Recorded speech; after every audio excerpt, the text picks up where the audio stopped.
Okay. Good morning, everybody. My name is Chioma Nnaji. As previously stated, I'm a director at a nonprofit organization, grassroots organization in Boston, Massachusetts. I really thought about this question in terms of the communities that I work with, and I really thought about this question in terms of what does it mean with the work I do in community engaged research. And so the communities I particularly work with are communities that are marginalized, vulnerable for various reasons, whether it's because of their HIV status, whether it's because of their immigration status, whether it's because of race and ethnicity, issues around racism, heterosexism. And so for me, it's important that we think about this topic as it relates to communities that are less likely to engage in research. This particular topic can elevate some of the inequities and some of the disparities that we already see. It can definitely highlight some of the issues that we probably all of us know in the room around language and literacy, around sort of mistrust in the healthcare system, mistrust in research, and just overall research ethics. So I think that it's critical for us to address this issue. I am definitely thankful that I'm able to be at the table and sort of share my perspective through the lens that I've already shared with you.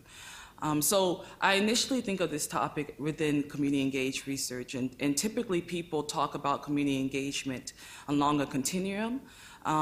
Too often, community engagement is seen as only community-based participatory research, right? Where communities are involved in the research process from the beginning to the end, even to the point of designing the research question and thinking about dissemination and action steps after the research. I like to sort of challenge us to think about what is community engagement as it relates to clinical trials or as it relates to more laboratory studies. I think there's a place for community engagement. I think that we need to think critically, and it's going to take more on us as researchers, because I am a community researcher, so I like to think of myself in the sort of research industry. I think it's going to take more on us as community, as researchers, to really figure out how can we better engage community in clinical trials or other laboratory studies. So I think there are lessons learned and there are effective strategies. Some of the ways in which I think that community engagement can sort of help us think about this is the way that community engagement talks about community IRB boards. I don't know if people know about community review boards, but they're basically formal or sometimes informal boards that are set up like a standard university-based IRB, but it is based within community.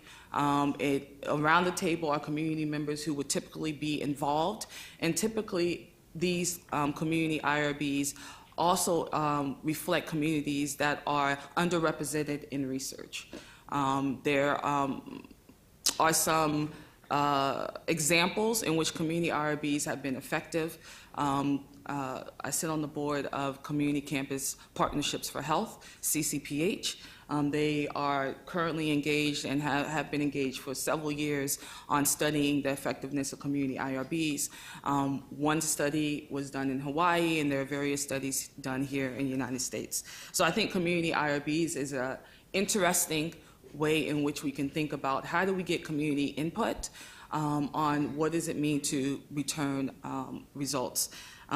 And the reason why I want us to really focus on communities, because we're talking about individuals that go back to communities, right?